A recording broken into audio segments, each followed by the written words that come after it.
Welcome to the Leading Lane podcast for real estate pros by real estate pros with your hosts, Ashley Frederick and Stephen Birch. If you're looking for an honest, authentic, and raw perspective, you found it. Hello, everyone, and welcome back to the Leading Lane podcast. Today, we're going to talk about property management, and I know Stephen has some fantastic stories as they manage a boatload of properties, but also for me as a novice landlord and looking to accumulate more businesses, I think what does that look like to have a property management company, and what are their roles? How does it help the landlord? How does it help the tenant? Those types of things. So, Stephen, you are the expert. Take it away.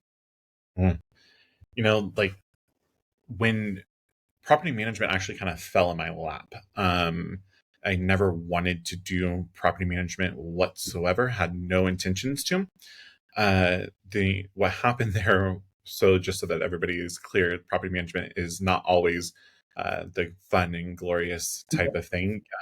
Yes, it makes money. It's another great income source, but it's also a headache if you don't have it set up properly. When I first what happened was my grandmother had about 35 different properties that we were managing. She had another agent in the office that was co-managing it with her, if you will. Long story short there, that agent decided to dip out and go to a different company. And she signed out all of the the security deposits out of our business account, security deposits, and it was just this big old fiasco. Right then and there, like when that happened, like illegal all over the freaking place. Like that was money out the door, and I was like, Grandma, I'm like, we can't allow this whatsoever. So we went to our attorney, did a demand letter for her to be able to return all of those gracefully, or if she was not going to, we were going to submit her into the real estate commission and sue her. Luckily, she went ahead and returned all of those. So now at that point, I had 35 properties that I started managing. Had no flipping clue what was going on. I did not know the lease. I did not know the property management agreement whatsoever. Knew none of the tenants. Knew none of the owners, and so literally thrown into it. So over the years, what the best way that I can describe it is each time that there's a situation that occurs, I look back to the lease and the property management agreement. I'm like, man, I never want that to happen again. So let me write in a nice little bullet point for a clause to be able to ensure that going forward, we can try to go ahead and protect ourselves that we're not going to have that. So fast forward, we went from 35 properties that we managed, and now we manage about 180 doors, and then an HOA, which has a couple hundred doors under there as well. So have grown it tremendously. We have a fantastic property manager, Shawnee Stoner. Shout out to her. And I think that she'd be a great person to bring on here and talk really easily about the PM side of things. But, I think it's funny that, we have owners that are like, oh, no, I can do it myself. Yeah, you can. Just like, you can sell your house yourself. You can do anything yourself. But at the end of the day, do you want the headache? Do you want the liability? Since, all of these years and these different situations that have occurred, our property management agreement and our lease is pretty freaking solid. So, you're hiring us to make sure that we have your best interest at mind, and so that you don't have to worry about these the situations that occur. The most recent one that I think is just crazy.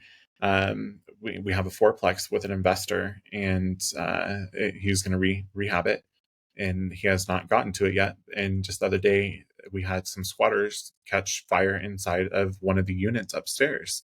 So he's not here. We're technically not managing the property for him. We have other properties that we are managing for him, but we still took care of it all for him. We met the fire department, we did the police report, we're starting the insurance claims for him, getting all of that stuff together and lining up vendors. Like, he would have to physically fly back here from DC, and do all of that himself. Like, even though that we're not getting paid, we're doing it again for free for him, but that has saved him thousands of dollars and saved him tons of time not having to leave what he had to do back home. So the other side of this too is from a tenant perspective. There are a lot of as they're called slumlords that are out there, right? And I wanted to make sure that we were not one of those. We have very high standards for any property that we bring in into our portfolio. We have a lot of requirements for our owners to be able to do to ensure that we have tenants that have clean, quality homes moving into them and safe. Like I don't want to just be collecting checks from people and having a poor reputation out there. We want to make sure that we're taking care of our tenants and that we have the laws in their favor, and we have our leases that are written out and again very clearly, so that there's hopefully no issues going up. And if there are ever an issue, we can refer back to the lease and the management agreement that we've written out. So there, it has again made us a lot of good money. But at the end of the day, from an investor standpoint, like I think in order to grow your portfolio, you need to find that good partnership with the property management so that you can focus on what you're really good at. And then you can allow a company to be able to, or a property manager to focus on what they're very good at. And once you find that good working relationship, you can really start building your portfolio. And I think that there's only going to be so much that you're actually going to be able to manage yourself before you can truly hand that over to somebody else. Yeah, I mean, I think that, yes, shout out to Shawnee.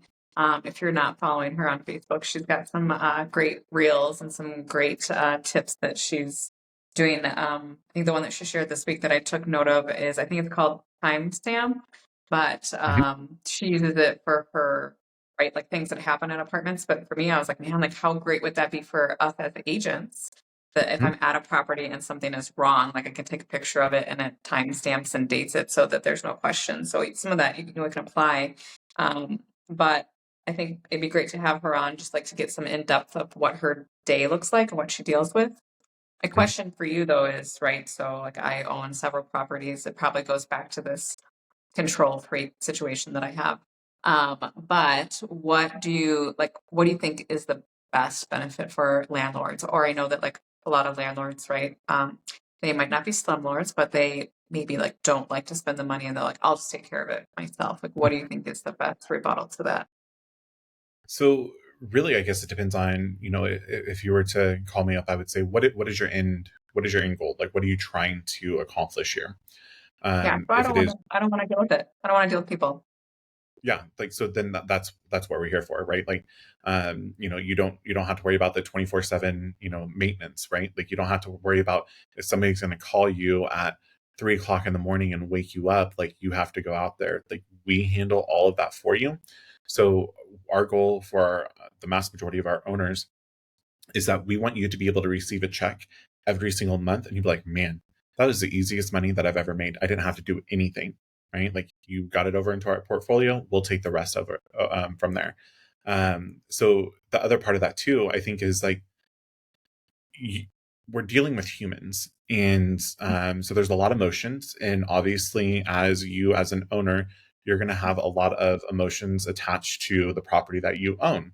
And so therefore, I think sometimes owners they can't separate that, what is right and wrong necessarily, because they allow their emotions to take over, Mhm. or they think somebody's trying to take advantage of them. So it's our job, like the way I look at it, is we're kind of the referee in between, making sure everybody's playing fairly.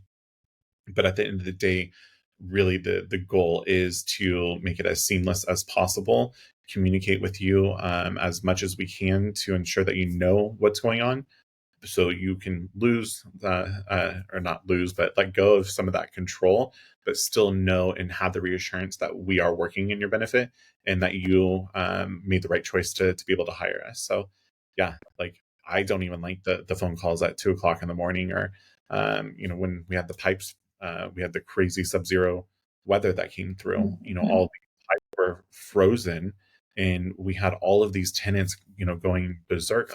Like, our pipes, not our personal home, were frozen. We don't have control over Mother Nature, but imagine having to pick up your cell phone with how many other properties that you have, and time after time after time, to be able to answer the same question over and over.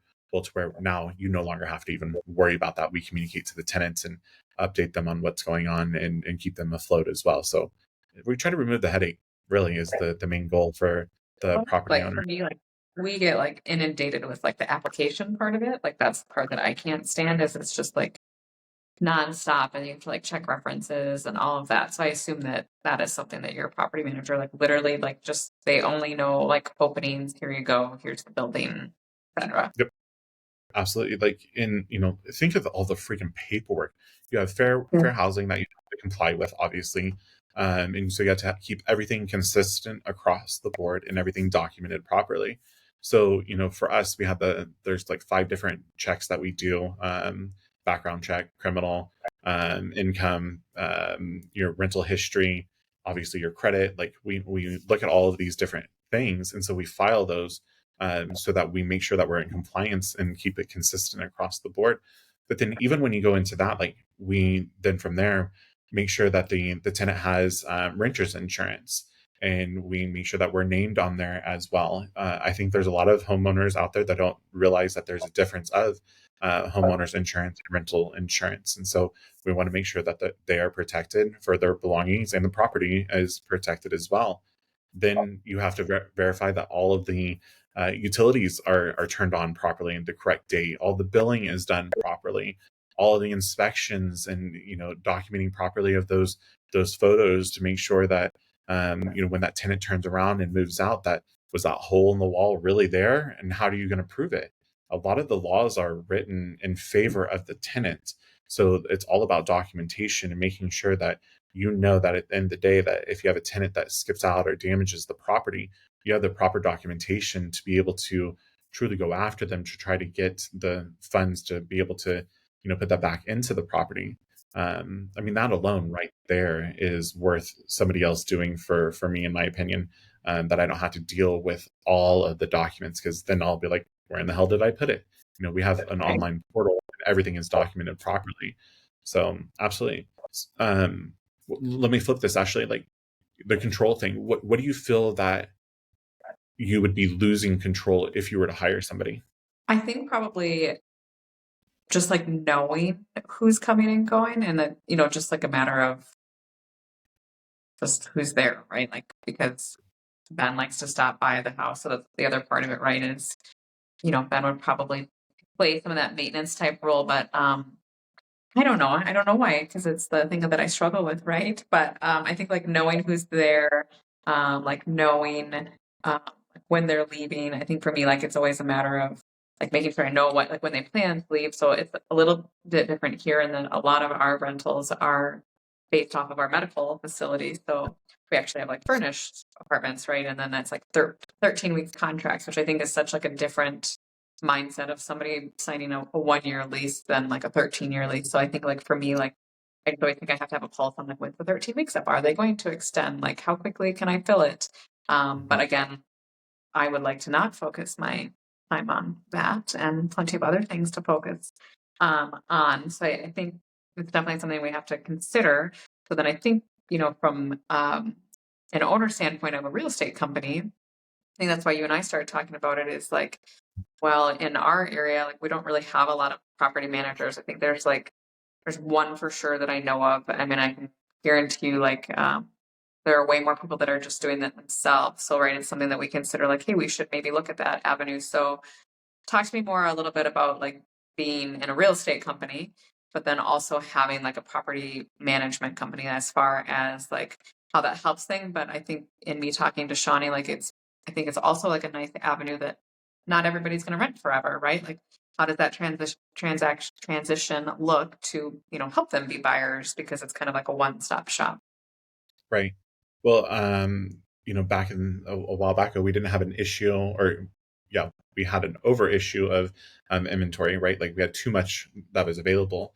And so that's really when we started throwing more properties and really trying to promote and get more properties into our portfolio. And so if we had a listing that was not selling, and we knew that the owner was, military and PCSing out, or they had to go, whatever their next move was, and it was not selling, that they needed to find their next home, whatever else the area that they're going to, we then would offer them like, hey, like I know that you want to sell, but we do have a property management division that let's market for sell and for rent and see which one comes first. So let's try to help you in your life and your next step. And so that has been nice to be able to, that we're not losing that to a different company. And then we nurture that relationship with that owner for the year or however long we have them for. And then we'd be able to turn around and relist that property is ultimately the goal. But that tenant that is coming in, they may, like a lot of people don't know that how easy or the steps to take to in order to buy a home. So when we are, taking their application, we already are looking at their credit. We start that conversation like, have you ever thought about purchasing before? And just that one question, we're able to see like, is this something that we want to be able to, get you a game plan for be here for this lease for a year and then start looking for the next house, or what does that really look like for them? And I think a lot of people really appreciate that we're taking the time to see that they could be in a position to be able to purchase. And it doesn't always mean that they have to have great credit. Like we're looking at their credit, we can see that, if we start this plan, it could be a 6 month or, a 2 year type of plan. If that's the direction you want to go, let's help you get to whatever your dream for home ownership is going to be. So it's a nice way on both sides of those to be able to keep the listing here and then keep the tenant here, hopefully eventually get them to be a buyer. And then those buyers are going to be eventually sellers later on, or then start talking to them about investment opportunities too for their own portfolio and wealth. Are we frozen? I just can't hear you that well. Can you hear me now? I can. Yep. Okay. A little bit better? Yep. Okay, cool. And let me be extremely clear here too, like as far as from a company standpoint, like owning the real estate company and having the property management division, if we didn't have the property management side of things, there would be looking back, there's months that we would have a hard time, keeping the doors open. But because of the consistent income that we're getting from the property management side of things to help offset those slumps in the sales, and so that has been extremely nice to be able to have that there too. So they really complement one another extremely nicely to be able to grow a company. And I think the other thing that I would definitely say is that I know a lot of broker owners that are out there in real estate look at it as allowing like each of their agents to have a property management. Each agent is allowed to take their own properties to manage themselves. Really, for us, it all just funnels directly into Shawnee, and so we like to keep it completely different and not convolute what is really going on with sales and property management. So we do look at it as it's a different company. Yes, it's under the same umbrella, but yeah, I really I don't understand, and maybe it's just because I'm not in those types of markets, but I think things can really start spinning out of control very quickly. And then the other part of that too is your reputation. We really pride ourselves on high quality, and so if we're having somebody do something that doesn't really meet our standards, and now they're talking crap about their experience, and then that can reflect poorly back on the company. I mean, we've made mistakes, but at least we can own it up and know where we can grow from versus having everything so far spread out. So, Two absolutely. questions. Sure. One, like if you're a landlord, at what point in time do you think that somebody should look at having a property manager? Like how many doors? Honestly, the first door. I mean, again, it depends on what your end goal is. Like for me, I think it's the very first door. Once you establish that, because you're going to start learning like what you like about the property manager, what you don't like, and if they're a good property manager, when you provide them feedback, then you guys would be able to find a happy medium and a solution. But Well, don't you agree what I that like a lot of people that are like buying investment properties, they're looking at it as like a wealth building type of investment, right? But just because you have the means to buy an investment property might not mean that you have the knowledge to run a property. So do you know the landlord tenant laws? Do you know the right, time frame of how long to return earnest money for? I think like that's what I found is that a lot of these quote unquote investors have the means to like fill these properties. Like you mentioned, a lot of them don't live here. So like I know some of them will like give codes like via online to someone to look at their house, and like what a risk that is. Or if Right. you don't live there and like for example, like we had a hailstorm, and like, if you don't live here and you don't know that there's a hailstorm, like did someone look at your roof to make Right. sure that there wasn't any damage? You know, it's like there's that missing, piece of it. So I think that's, great piece. Secondly, like if you are a broker owner or someone that's contemplating a property management company, like at what point in time do you think it actually, how many doors do you think it makes sense in order to like have a position like that? Yeah. It depends on your fees and everything. When we first started with the PM side, like we kind of had like it was an admin shared with property Mhm. management, and so as we grew, then we moved over to a full time position. Really, I think where I started, like I couldn't manage it anymore on top of my sales and then on top of managing. I was right around that 50 mark. I was about pulling out my hair. But then that's when I really honed in and focused in on systems and automations and templates and making sure that I try to simplify it as much as I possibly could so that I don't have to recreate the wheel every single time. So I think I was right around that 50 mark. Um, One of the things that you just kind of you threw out there, and I just think this is a great example to show people, like you give that person that code that you were talking about. That owner's not there, they give them a code to go look at the house and do that self-guided showing. Well, what happens if that person never leaves? They become a squatter. Then now they have squatter rights, right? Like now you're into this whole different ball game because you gave access somebody to the property. Now you have to go through the legal system to be able to actually evict them and get them out. And there's a whole freaking process to be able to do it. And a lot of people don't even know about squatter rights and how difficult it really is to get somebody out of their properry. Right. It is Eviction is so not easy. no, not at all. Like you think eviction is like, hey, you're evicted, get out. But then what happens when they refuse? What happens then? I mean, like it's this whole again trickle effect to where yeah, you want to do everything yourself, and yes, you have the means to be able to have these investment properties, but for somebody not paying for 6 months or a year, how quickly will that deplete all of your your operation expenses? Do you have the finances to be able to do that? And I'm not saying that we would be able to 100% prevent not allowing or not doing evictions. We've done a handful in the last couple of years, but again, as we progress, that's where then our policies and procedures have been implemented and became a little bit more strict or written in a better way to make sure or try to prevent those situations from occurring. But I see even some of the slumlords around here, they're doing evictions left and right all day long. It's because they don't have those clear expectations up front. They don't have it written out. They're just flying by the seat of their pants. And I can even imagine kind of legal fees that they're paying. Like, why wouldn't you just want to pay somebody that knows what they're doing, right? At the Well, end of the didn't you day. say So, you're almost at like 100% occupancy? yeah, Shawnee's at 100% occupancy.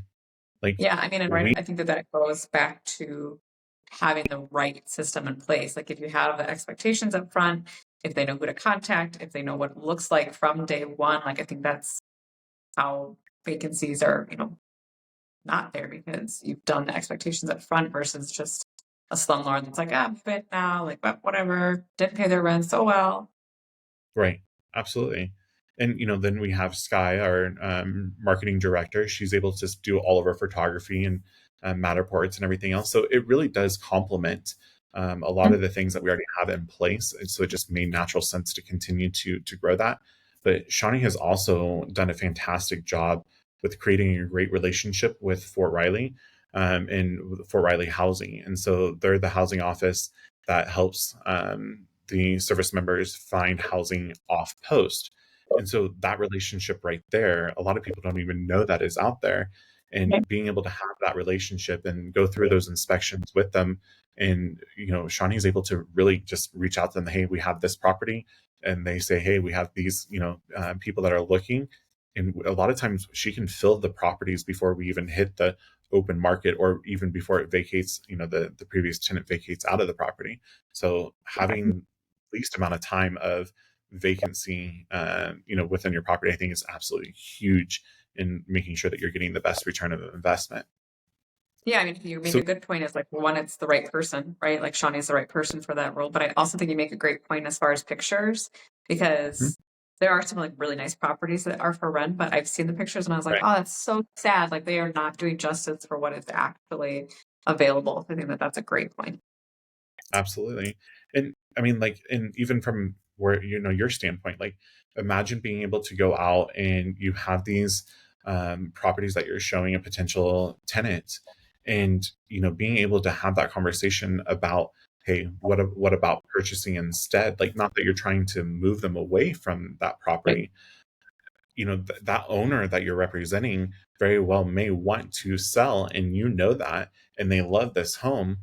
Look, you can just be able to put that transaction together and help them, and not only getting them as a tenant, but then putting that transaction in. Now they're no longer paying rent to you, they now own the home and building equity for themselves. So it's a really beautiful thing to be able to work into your business. So when are you going to start your property management company? How about in the summer? Got some other things going on. I love it, love it.